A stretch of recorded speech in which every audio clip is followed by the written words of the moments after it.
હે જીયાન કેમ નતો આવતો? કેમ હમણાંથી નતો આવતો બાળ મંદિરમાં આંગણવાડીમાં? શું કામ? એટલે અરે તારી વગર અમારે વાર્તા કોણ માનતું તું? બોલ, કોઈ વાર્તા નતું માનતું. તું એક અમારે ડાયો દીકો છો ને તો બધી વાર્તા અમારે માંડે. હો ભાઈ, જીયાન ને કેટલી બધી વાર્તા માનતા આવડે. એની જેમ બધા શીખી જાય છો હો ને. હવે કઈ વાર્તા માંડવાની છે જીયાન? બોલ. તો હમણાં તું સસલાની ને કાચબાની કહેતો તો. હા, વાંદરાની ને સસલાની. સરસ, હાલો માંડો. એક મોટું જંગલ હતું. એ જંગલમાં પાંદડો ને કચરો લેતા હતા. એની હાલવાય એક આ બધું ધ્યાન રાખીને બહુ આ વાર્તા કહેવાની. કચરાની હાલે કચલી અને માંડલાની હાલે પાંદડી અને કચલી અને કચલાની ચોકલો અને માંડલાને પણ એક ચોકલો. એમાં બે ભાઈબંધ હતા, કચલું અને માંડલો. અને એ બે ભાઈબંધ હતા.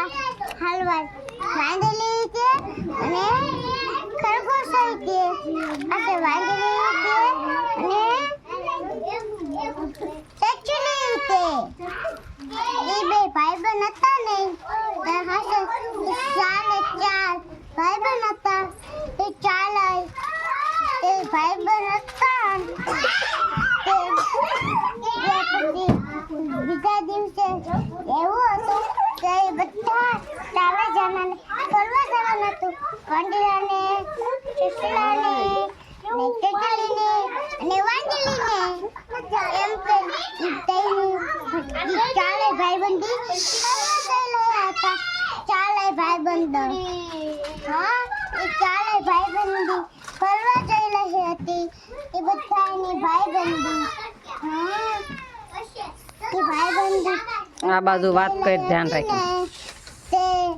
પછી બીજા દિવસે એવું થયું ને એ ફલીન પાસે આવી હતા ને તે એમાં વાળામાં આશે એના શરીર તો તૂટી ગયો હતો અને વરસાદ બહુ આવી રહ્યો હતો. અને વરસાદ પડી ગયો તે પછી એ ઘર બનાવતા હતા ને ત્યાંથી એક નાનું શિયાળ ઘર બનાવી રહ્યા તો વરસાદની ઋતુમાં તે કહ્યું કે અમારા ઘર ફૂટી ગયા વરસાદની ઋતુમાં. તે એક દિવસ ગુસ્સો બોલો તે પછી વાંદરાને બહુ જ ગુસ્સો આવ્યો. તે વાંદરાએ એક મોટો દંડો લીધો અને શિયાળ માથે ફેંક્યો. તે શિયાળ તો દોડતું ભાગી ગયું. હા, એ ભાગી ગયા ને તે પછી અને ખાતું પીધું અને મસ્ત થયું. સરસ, લ્યો મસ્ત વાર્તા માંડી હતી હો.